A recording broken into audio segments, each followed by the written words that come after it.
Welcome back to the Bootroom podcast. I'm joined by Jamie McCready. How you doing, Jamie? Not bad, mate. Not bad. Thanks for having me on. And then we have got a brand new guest, Ollie Webber. Thanks for coming on, Ollie. How are you doing? No, I'm good, thank you. Thanks for having me, guys. I'm excited to be here. Good to hear. Right then, Ollie. What was kind of like your early thing into football? What got you into football? Was it like playing in the park with your dad, or just watching football on the sofa? Just a bit of everything as a kid. You just want to play. Loved all sports, so I remember early playing rugby, football, cricket. So it was just all those memories playing in the park with friends, with family, and then mostly was watching the 2006 World Cup. I was about six. That was kind of the watching that on the telly. That kind of got me really into it, and from there, just loved it.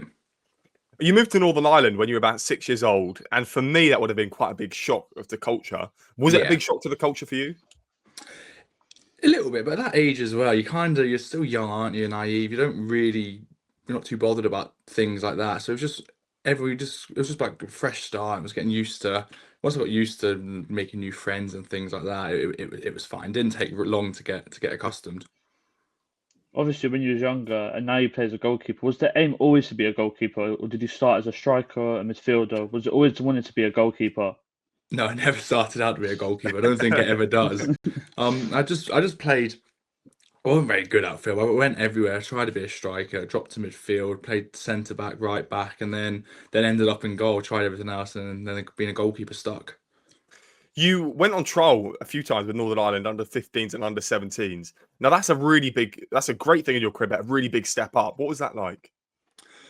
Yeah, it was good. Obviously, you were playing for your local side, and you get an opportunity to go and try out for the national team at that age group, and it was a really good opportunity and a good eye opener to see what the level was and to compare yourself as well and realize actually I'm not that far away from it. So it was a really good opportunity, and I really enjoyed those times.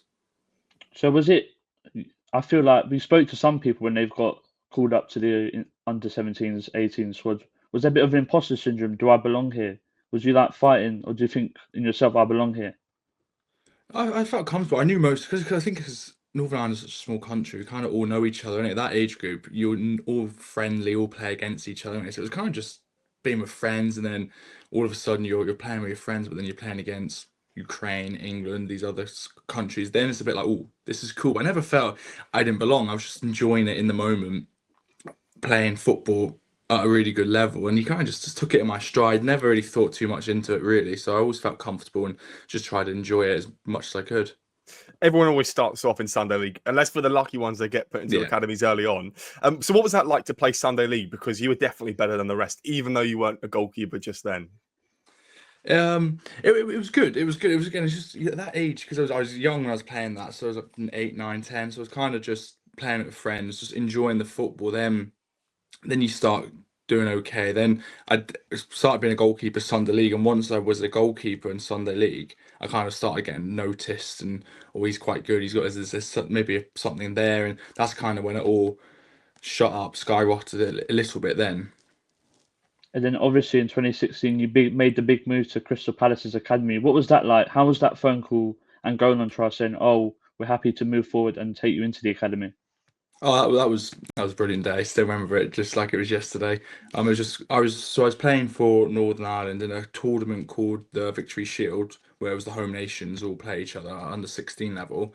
Got scouted there by Palace. Do you want to come on trial? I was like, yeah, obviously, who wouldn't? So one of the it must have been a school half term or something. Went over for the week, trained with them, played. I think I played 2 games, done quite well, and they said, "How would you?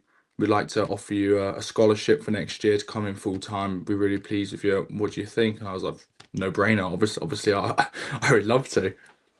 So you were at Palace with like Wan-Bissaka, right? These are some big names in the Premier Yeah, League. What was it like to be with these sorts of players, obviously before they reach the top of their careers? it was good. You could definitely see being in an academy set up that level. You could see that everyone was a good player there. So everyone's got something about them. Everyone's got talent, and then it's just with Aaron, he just got an opportunity where there was no right backs, needed someone to play, put him up there, and he took his chance and hasn't looked back, and that's just what it was like. But no one was surprised with his because he was a good player, a good person like that. So no one was so surprised by it. Everyone was just really pleased for him to do it, and it's always refreshing when you see someone in your team make it, get an opportunity, you think, oh, I could be the next one. I could be the next one. It gives you that motivation as well to keep working. Obviously, there was when you was at Palace, there was a lot of like your Benteke's up in the senior team.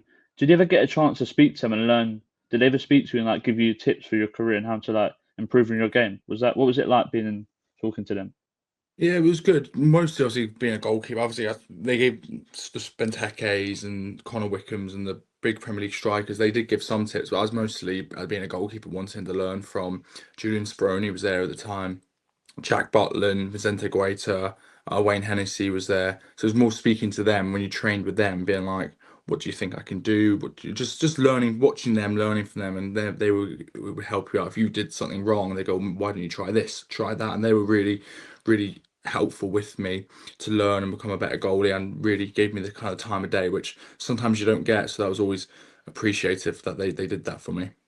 So you were at Palace when you were about 16, right? To 21. So that would have been a great time to get into the game, because that's when people start to take it incredibly seriously and they start to think, I need to become a professional footballer. It's do or die. So what was it like to be in Crystal Palace's academy around all these like professional environments, maybe not so much professional players? Oh, it was amazing. It was night and day to what I'm used to. I was obviously coming from Northern Ireland, so it was a little bit not it's good level, but not nowhere near the same, nowhere near the facilities, the structure. So that was just night and day, and then it makes it all a big difference. Well, you realise, oh, this is serious. What an opportunity you've got as well, and because you've got so many members of staff there for you for everything you need. So you've got your gym work, your physios, you've got kit men, you've got everything there. So it did take a little while to get used to. Obviously, it's so different, but then there's the kind of you just appreciate it. You go, wow, this is amazing. What an opportunity, and it gives you that motivation to keep working, keep pushing, and keep giving your best, because obviously you want to make it, and you can see what it's like to be a professional at the highest level, so you keep working towards that. When you was at the academy, what was like your favourite experience or memory you had working with that squad of players and the coaches? Like, what was your standout moment in the academy? Oh, there was loads. Well, probably the standout one's always that first time you get called over to train with the first team. That's always the standout one, where you walk in, I don't know, Monday, Tuesday, whatever day it is, and they go, "Oh, Ollie, you were the first team today." You go, "Oh," you get a bit nervous, you're excited, you kind of don't know what to expect at a 16, 17-year-old. So that was always probably a highlight, that first day. But then any time you get there and you go, "Oh, you were the first team today, you were the first team today." And then near the end, I was with the first team quite a lot. So that was always an exciting time, and always, because you've got to be tested, you've got to be on your A game, because you were the first. If you're not, that's how you're quite quickly, and you don't want to feel like you don't belong. So you always try that extra harder to be your best, and those are always the fond memories to look back on. So you went to Greenwich Borough up next in 2018 in the Yes. East and South East. What was that like? Because obviously going from Palace into a lower division, obviously quite a few divisions below, but for a young player for this men's game experience is what they always tell you to do. It is, yeah. No, it was something I was obviously wanting to do, but it was a bit different. Obviously, being at Palace, you see, you've got the nice facilities, the nice setup, and you go somewhere like that where it's completely different. But for me, being a young player and a young goalie, it was perfect, because it's all well and good playing academy football, but you kind of get, it's not real football, it's not men's football, and you don't learn as much. But where going there well, I was a 17, 18-year-old, and I remember my first game, corner comes in, and someone's pushing me, they're elbowing me, they're pinching me, grabbing me. You don't get that under 18 football, reserve team football. So that was a big eye opener. And I feel like I really improved and learned how to use my body to defend them. Obviously, I wasn't as strong as them, because a lot of them were older, grown men, where I was still developing. So it was just a really big learning experience, and I'd recommend it to anyone to go out and play men's football as early as you can, because it just sets you up for life, kind of thing, in that career, and you can learn loads of different things, and it's such a brilliant opportunity and a learning curve. So I loved every second of it. So you think that, so an advice for people, younger players that are in the academies, you want them to go down the lower leagues just to get that experience of playing more physical football, so they can prepare themselves and get themselves in the right trajectory and come to grips with like the actual physical side of the game. I think so, yeah. Especially as a goalkeeper, I'm speaking mostly. Obviously, that's what I know about. I think it's really good to learn that. Obviously, the higher divisions you go, it's not the same, but people get caught up in the academy. Football's the best and the best. And then when you get older and older, and you want to look at loans or move on, most managers want to look at someone who's played men's football. And if you can have 100, 150 games by the age of 20, 21 playing men's football, even if it is step 4, step 3, it's not the end. It's still really good. Then they got that experience and you build up. You normally go as a young kid, you go like step 4, step 3, then you go step 2, maybe step 1, then you're in the league 2, league 1. So it's kind of just building your way up, working your way up through the leagues. So I definitely recommend it. And you just learn so much, and it's a different style of football. There's a bit more on the line. People obviously are working if they might have a win bonus, a goal bonus, clean sheet bonus in their contracts at these levels. So it's always those extra money can always make the difference. People really, it does mean a bit more to them than the academy game. 2019 came up, and you went to Wheatleaf. Is that how you pronounce it? Whiteleaf. Whiteleaf. Close enough. It's really far away from me, so I'm trying. And you were there for some short-term cover, so you weren't there for the long term. But again, it's probably No. just to balance the books and get some experience. Well, that was it. They needed a goalie for might have been a couple of months. And that wasn't long at all. And they needed a goalie. So do you want to go? Obviously, I want to go. So I played a few games there, and that was sort of good experience. And wish it was longer, but it was only needed short term, and it was just more developing and another learning curve. And then in 2020, you would move to Dover Athletic in the National League. What was that kind of an experience for you like? That was a really good experience. That was obviously different. So I've done I think it was step 3 this level with obviously Greenwich Borough and Whiteleaf. So Dover was a whole different ball game, going to the National League, really good level. And again, it was an amazing opportunity. Loved every second of it. It was difficult because we were at the bottom of the league and not doing so well, but it was just as a young goalie, it was just go in there, play games, make loads of saves, learn, come for crosses, have that pressure on in a relegation battle. You've got to try and survive, and so I again loved every second of it, and it helped me prove massively. In the National League, as a young player, it must be quite something, because obviously with the National League and the step 4s, 5s, you play Tuesday, Saturday for the most part. But to go into the National League, which is like the king of all National Leagues, what was that like to play with Dover, but also against some top teams? It was amazing. Again, it was some really difficult moments, because there's lots of big clubs in that league, and a lot of bigger stadiums, and you're used to playing at the step 4, step 5, a lot more crowd there. So it was some difficult moments, but again, it was just another brilliant experience, and just took it in my stride, and it was the next part of my development. And I just love that pressure of playing in big crowds, playing in big games, and it was just a really enjoyable experience. I feel like in the National League, the fans are more closer to the fans in the Premier League, and they can howl and they can shout at you. So what is it kind of like? Kind of close yourself off so they don't get to your head, and kind of focus on the game ahead. You learn with experience that it's just to block it out, and like they just want a reaction. They're just trying to get in your head. Most of the time they don't really mean it, or it's not meant to be anything like that. It's just to try and put you off, get in your head, get a reaction, distract you from the game. So you kind of learn to just let it go and deal with it. And then when you are playing, you are concentrating on playing. So it's not like you don't sometimes you can't hear it that clearly. Sometimes it's just background noise, and you're focusing on obviously communicating with your players or on the game at hand. It's just background noise, and you don't really pay attention to it.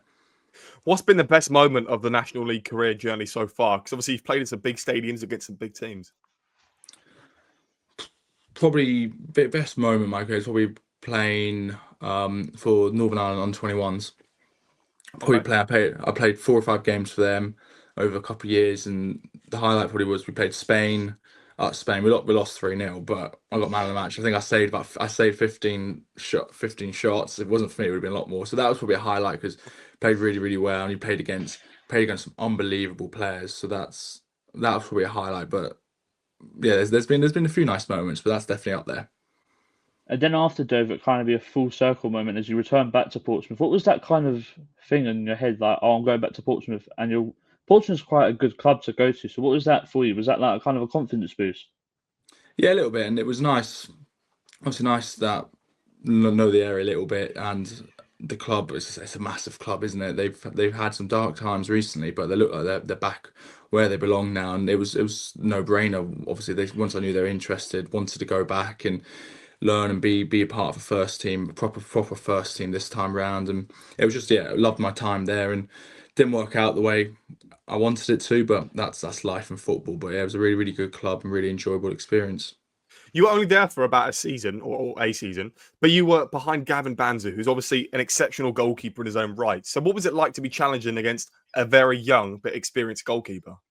Oh, it was good. Obviously, I was a bit older than him at the time. He had a lot more experience than me, and a lot and he was just a brilliant goalkeeper. So again, we learned, we pushed each other, worked hard. I pushed him, he pushed me, and I learned loads from him. And hopefully, he might have learned a thing or two from me. But no, again, it was just another great experience because he's like I say, he's got Ireland's number one, played loads and loads of games. So even though he might be a bit younger than me, that doesn't really mean anything. I was able to learn lots from him, and it was a really enjoyable experience working with him and seeing how well he's gone on to do now. And obviously, you said it didn't work out the way you wanted to, and then in the end, you wanted to seek first team action. How does that conversation go with the manager or the board that's saying, "Oh, I want first team action"? Like, is it happy for me to leave? How does that work with the board? It's happened. You just end the end of the season came. You have your individual meeting with the club, with the manager and director of football, sporting director, whatever the role may be, and they just sit down and go. In that instance, they said, "Look, you need to go and play games. You need to be a first team player. So we don't feel like we can offer you that right now. So I think it's best for both parties to leave." And I totally agree. It makes total sense. I want to go and play somewhere. I want to be a number one. So that makes sense. And it was a really positive 5 minute conversation. That's kind of what it is. You just sit down there. They're honest with you. You're honest with them, and you go about to shake hands at the end. Thank you for everything, and then move on.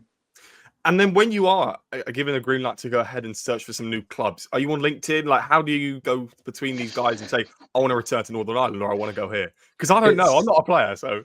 Well, you obviously have an agent that helps you out, use his contacts. You have the Portsmouth goalie coach at the time would help me out. Old coach would help me, and then I did go on LinkedIn. I went on LinkedIn. I put a little highlight reel together, threw it up on LinkedIn. I sent every manager, every goalie coach from League One down to National League South a message, pretty much being a little bit of information about me, what you need, and things like that. And some people came back to you, some people don't, but obviously that's the way it goes, and that's kind of it. So then you're free agent, you're looking around for your next opportunity, and obviously got an agent helping you out, and that's kind of where the phone didn't ring loads. We didn't have lots of options. I thought I maybe had a bit more options, but because I hadn't played a lot of games, so people were a bit like, how we like the look of him, we know of him, but we've not seen it in practice enough.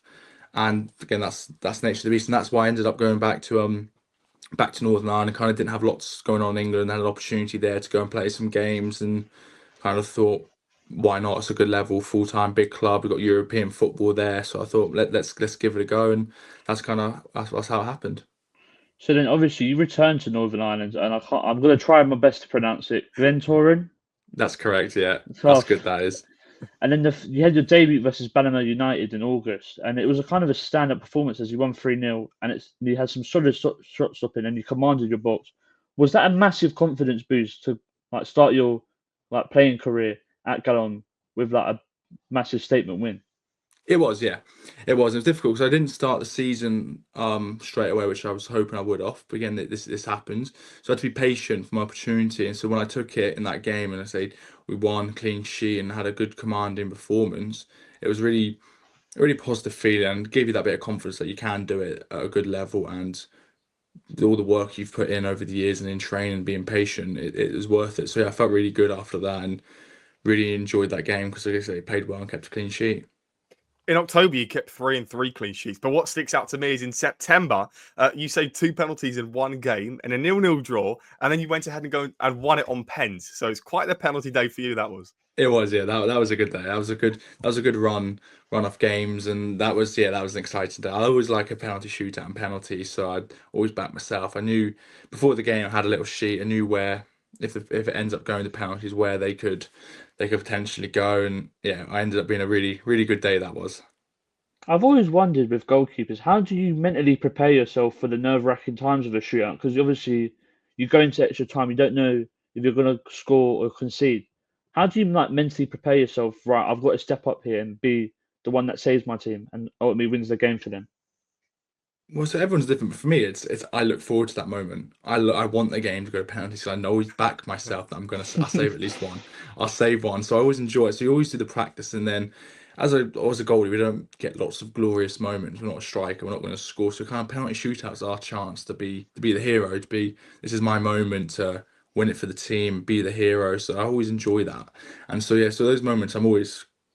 And also, they're 12 yards away. You've got nothing to lose. They should score every single one.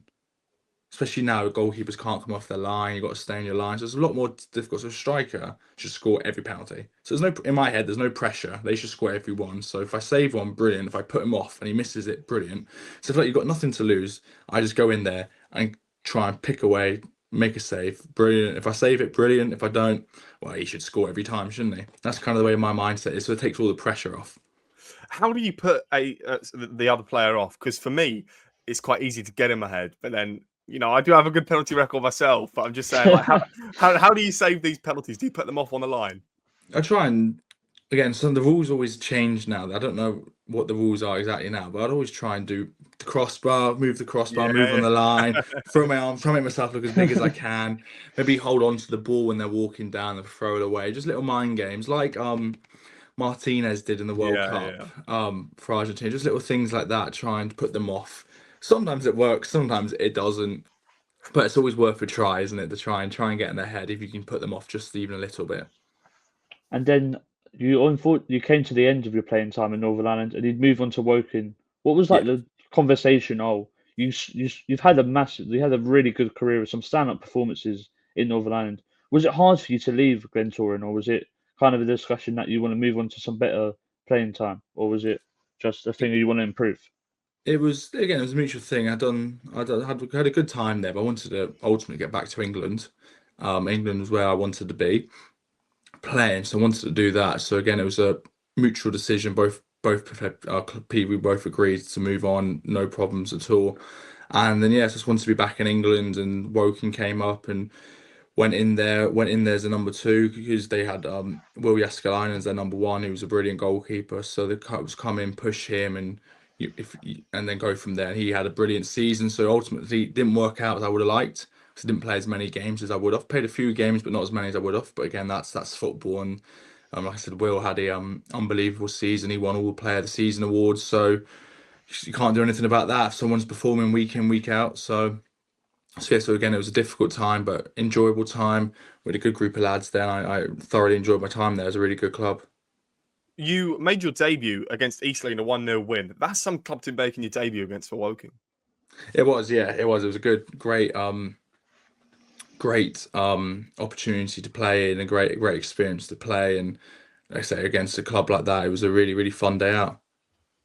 And then you played Brighton in the EFL Trophy. Ultimately, it didn't end up the way you wanted. But what was it like? You lost some penalties, may I add as well. Sorry to add that. But okay. What was it like? You saved one, yeah. You always stick to that.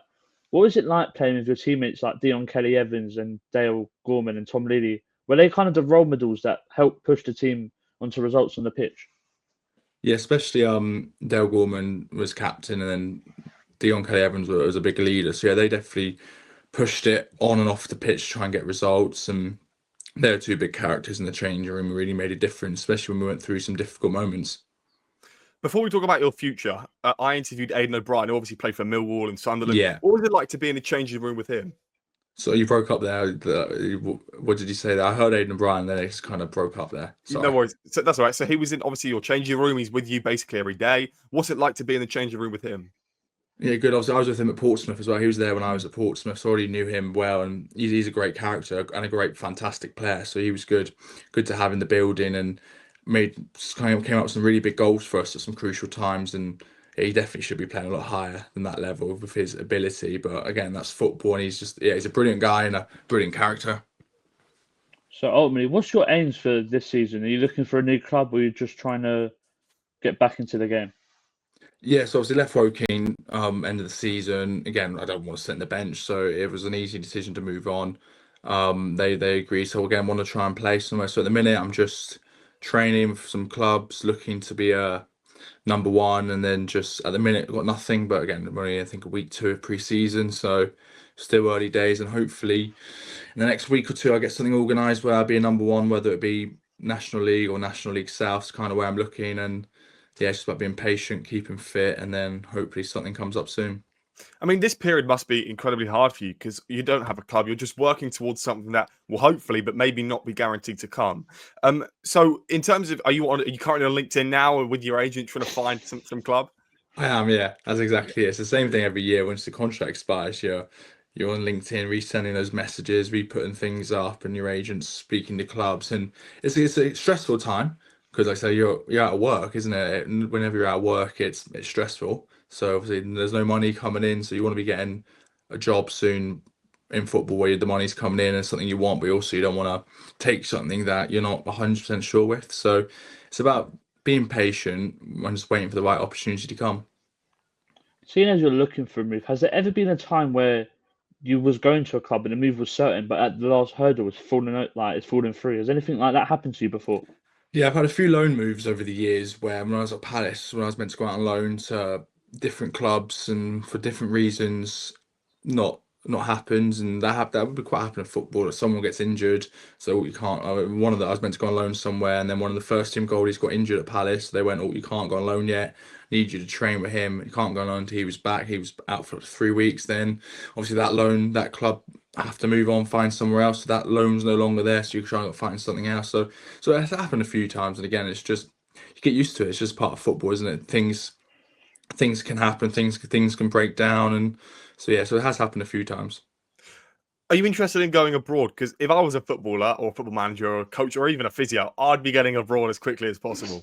Yes, I'll definitely, of course, I want to go abroad. I want to go somewhere nice and warm. Yeah. Would be brilliant. But it's not so easy sometimes. And like I said, I've not had any interest of that yet. There was a couple of years ago, had some teams abroad, but nothing ever happened. And yeah, nothing's happened since. But I would love to go somewhere nice and sunny and warm would be nice.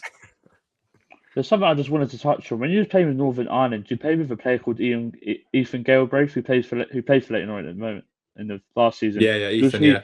He's quite just his quality, the balls he plays. He's just an engine in the midfield. He's got a big move to Swansea. I wish him all the best. But what's it like being with him? Oh, he's a fantastic player. I've known Ethan for years since he was. I'm a couple years older than him, but I've known him since he was 13, 14, and he's a fantastic. He was at that age. He was fantastic. Now he's even better. He will play in the Premier League as a Premier League player. His ability is just fantastic. And like I say, he's just got a good move to Swansea now. So hopefully he can show what he can do in the Championship. And then I've no doubt he'll be in the Premier League soon. He's just a brilliant player. Ollie, the last thing from me would be, if you had to pick one club that you'd love to go to, what club would it be and why? Perhaps not the club you support, because obviously we'd all probably pick that. Oh, I'd say Real Madrid. Okay. Always Real Madrid, because why not dream big? And you live in Spain, Madrid, and I've always liked Madrid. Always, obviously, like when I was younger, Iker Casillas, one of their goalies there, loved him. Obviously, Cristiano Ronaldo. There's just the history there, and I remember being a kid. Real Madrid TV used to be free in the telly. I remember not watching anymore, that. Probably. Not anymore, but I used to watch that all the time. So yeah, so I would say Real Madrid, because why not dream big, and what a fantastic club to play for. And then the last thing for me, is there anything that you wish you would have done different in your career, or are you happy with the choices you made in your career? Like, what would you do now if you were starting your career in now? I don't think I'd change anything really, because it's all shaped me who I am now. I've got so many good experiences, some bad experiences, but you need that to learn, to grow. So I wouldn't. Obviously, some things haven't worked out, but again, you don't regret that, because I learned so many good things from them. So I wouldn't change anything. I've had a very good career so far. I've been very blessed to do it, to play football for a long time, and so yeah. So I wouldn't. I know how grateful and lucky I am, and I wouldn't change it for the world. All right, then thank you for coming on again, Ollie. No worries. Thank you very much for having me. Really enjoyed it. Cheers, Ollie. Thank you. And that has been the end of the episode. Thank you for watching, guys, and make sure to like and subscribe.